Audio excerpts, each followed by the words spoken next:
All right, back to work on this X585 here. Somebody pointed out in the last, I think maybe 2 videos ago, the one before I adjusted the valve, so yes, 2 videos ago. Somebody pointed out that when I was messing with this hose underneath the pressure sensor, it did sound like the engine smoothed out, and it did, and I did not recognize that until I was editing the video. It certainly did not sound like that to my bare ear. So what we're going to do is I actually have a piece of tubing that this is actually from that X585 that I had. So what we're going to do is we're just going to replace that piece of tubing underneath that sensor. Now the easiest way to do that, because you have to take the sensor off to get to the tubing, I just don't think there's an easy way to do it otherwise. What we're going to do is we have to take this front plate off of here. So you need an 8mm. Nope.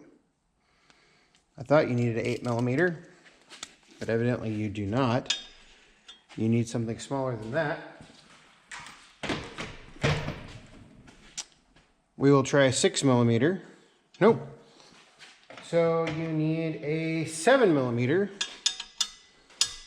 socket. So you need a 7mm socket. You take this front plate off once you have the ratchet going the right direction. Because what this allows you to do is this allows you to get into the 10mm bolts that hold that pressure sensor on.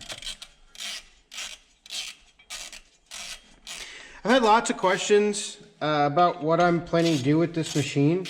Really, I want to see if I can get it running before I plan to do much of anything. As I said in the first video, I'm going to keep the snowblower, and the 3-point is going to go on the back of the X758. Now without the 3-point, it doesn't do me a whole lot of good to leave the PTO on here. But at the same time, taking the PTO off is a bit of a pain. So one of the reasons that, I think I've covered this in other videos, one of the reasons that I'm taking the 3-point off of this machine and moving it over to the X758 is the X758 3-point is now, I believe, $859 plus tax. Now you get the cylinder relocation kit with that if you buy the Category 1 kit. So there's that plate that we just removed. I'm just going to set it aside for right now. Nothing too dramatic there. Now what I'm going to do is we're going to take, hopefully my extension's short enough. It's the only one I have out here. We're going to take the sensor itself off. So back to what my plans are. It just makes a lot of sense for me to take the 3-point off of this than it is for me to buy a new 3-point, because I don't intend long-term on keeping this machine. I have no use for it. So now that the sensor is free, I'm going to go ahead and pull the wires off. Oh, hey. So it just popped right off that hose, so that's probably not the best. Now I've just got to get it off of here without breaking the wires or anything. That's interesting. Let me go get a pair of pliers. All right, let's see if I can get this loose. Man, that's just lovely and crunchy. I love when everything just crunches away. Tells me it's been super hot. Yep, just broke it. That's great. But now I got it out, so that's what we were after anyway. Okay. Now that the sensor's off, I can clean it up. And one of the reasons I removed the sensor and I didn't just leave it on there, even though I've created a number of problems for myself with the fact that I have broken this. Now, obviously, what I could do, I could get my weather pack connector kit. I think I could change this connector out, but I'm not really sure. But we're going to, let's see here, would it stay? I think it'll stay on there. I think. So, now that that's off, now what we need to do is we need to figure out a way to get down in there to take this line off. So, on the camera, if you can see it, this is the end of our line right here, and then the other end of it's down there. So we need to take that bracket off next. So that bracket shouldn't be too terrible. And the reason I like to take, you know, some people say, well, why are you taking so much stuff off? Well, I take so much stuff off because I find it makes it much easier to work on. Well,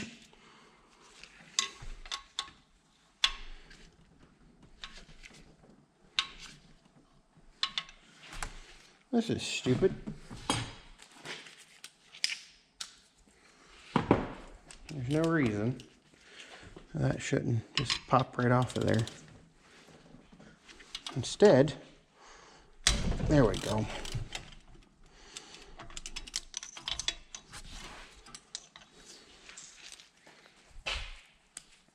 Tell you what, I am riding the struggle bus today. Big time.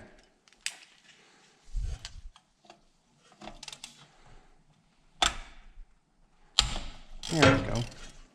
I don't know why those brackets were so hard.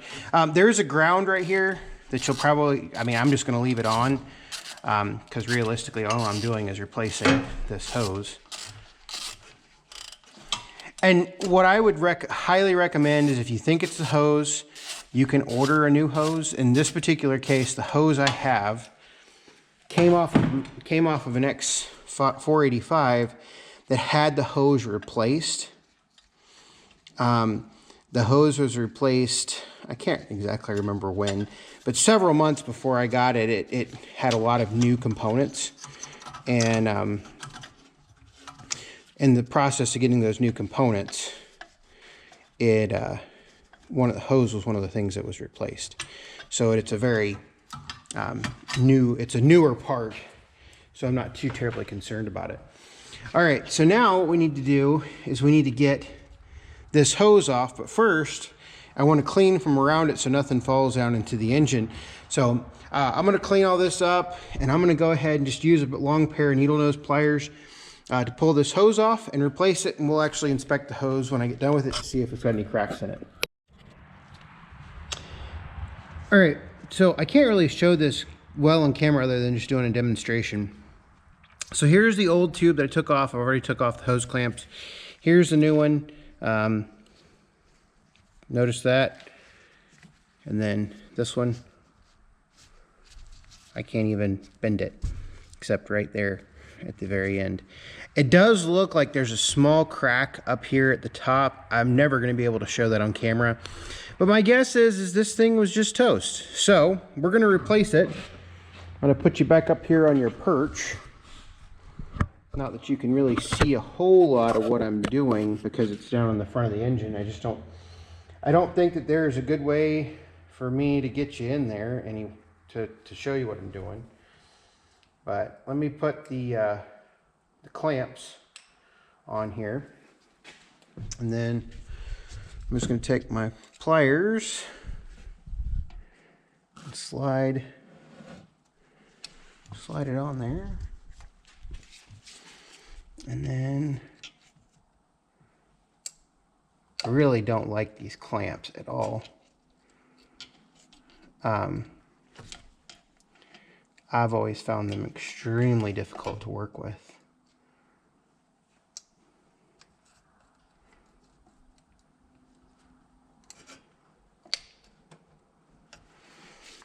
So let's see here.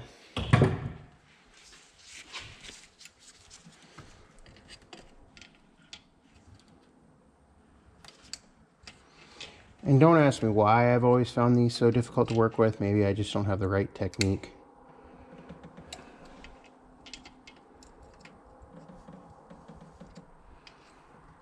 So if anybody wants to provide, and I'll show you what they look like. There's these type clamps. They're not they're just a band. They're not this style. The only problem is this style really doesn't work, and well, the size I have of that style really doesn't work. I've got lots of those. I just don't have any that would be the appropriate size for this job.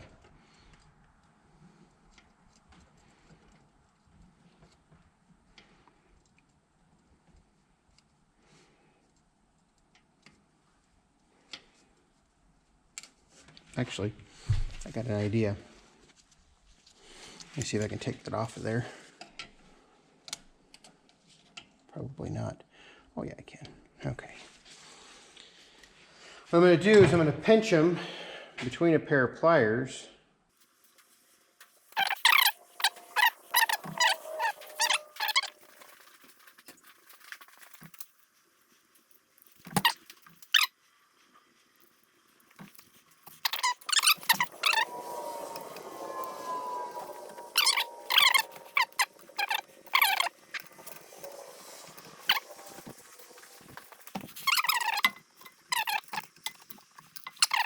So, there's that.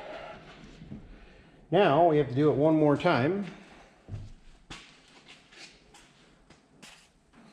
Make sure the bottom of the sensor isn't broken off. Sometimes those break off.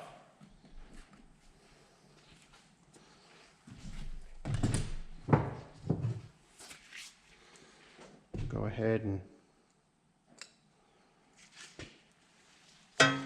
get the hose clamp on there. Should just slide over.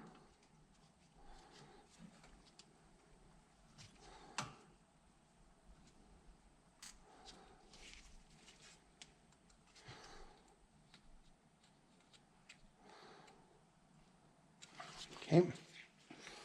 Now, that was almost bad. Put my sensor on there. Like so. And then start putting everything back together. Trying to remember what goes where.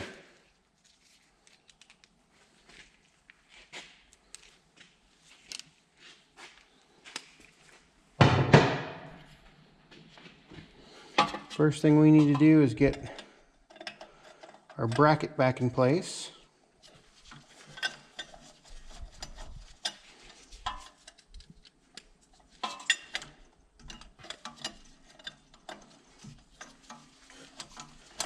Like so.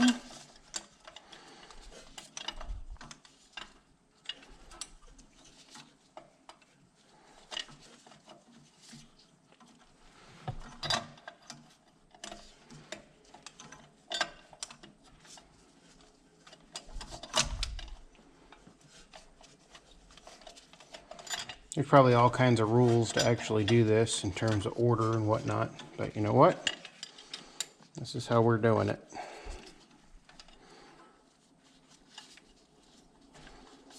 Okay.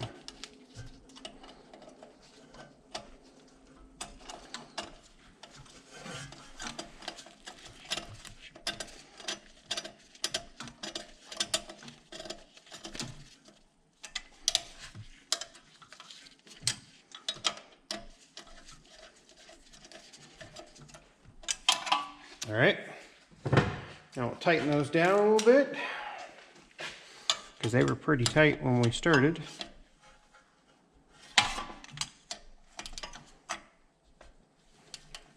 All right, so now we put the sensor back on.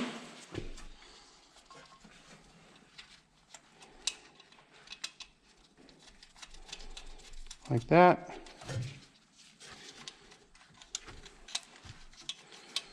And so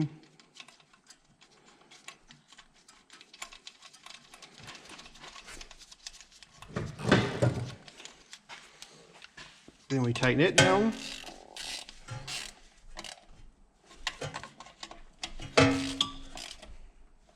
Being careful not to break the sensor, of course. And then we take our now broken connector, and it should stay on there. If it doesn't stay on there, what I'll do, because replacing this connector would be extremely difficult given the age of this wiring harness and how brittle it feels. There's just not a lot of pliability there. So my guess is if you had to replace it, you would literally have to go back and you have to undo all of this wiring harness right through here. So if this wants to come off, what I'll do is I'll actually just take some electrical tape and electrically tape it on there. So now that we've done that, I need to put the shield back on there. And then after we do that, we can try it out and see if that solved our problem. And we're gonna hope that that is what's gonna solve our problem, and we won't have to worry about this anymore. And we can move on to other things from this machine.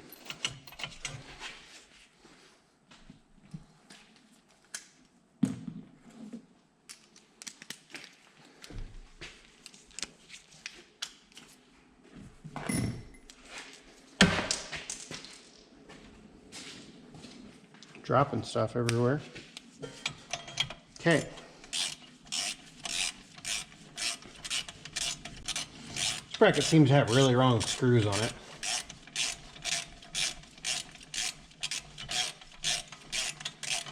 And I think if we get done with this, what we'll do, and it works, is we'll go ahead and clean this machine up.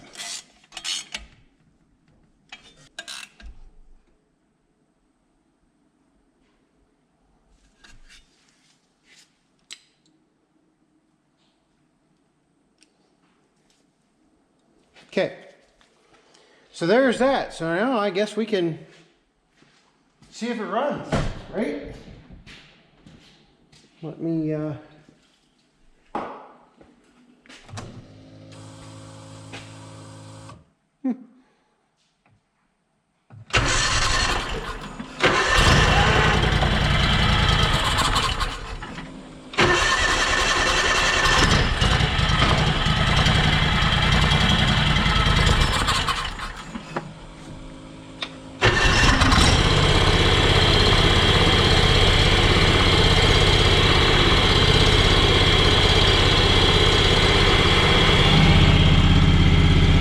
I would say it runs better, at least from my impression. It certainly doesn't lope like it did.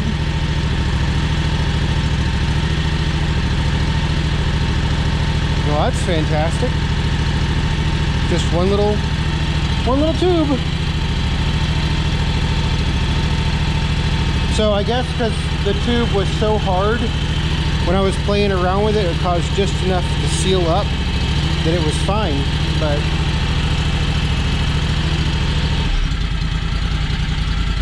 I mean, it idles down real nice and everything.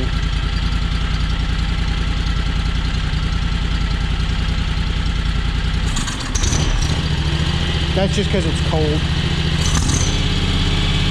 And probably the airflow, because I have no restriction on the air, that's going to cause a few issues as well.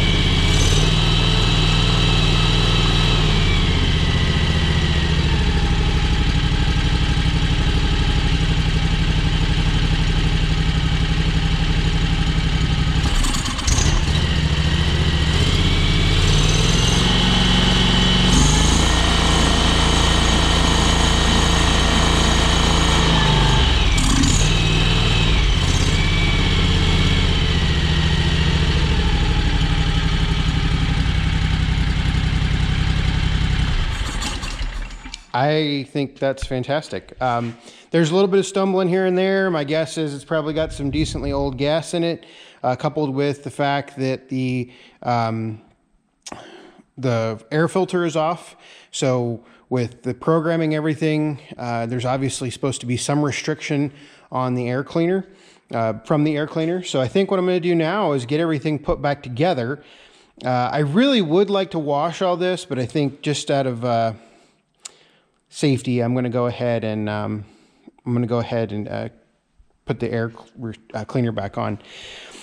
The only other thing that we have is it has a coolant leak from somewhere, but I don't know where it's at. And actually, it hasn't dripped. So I've looked all around, and I don't know where it's coming from. It might be coming from this hose right here.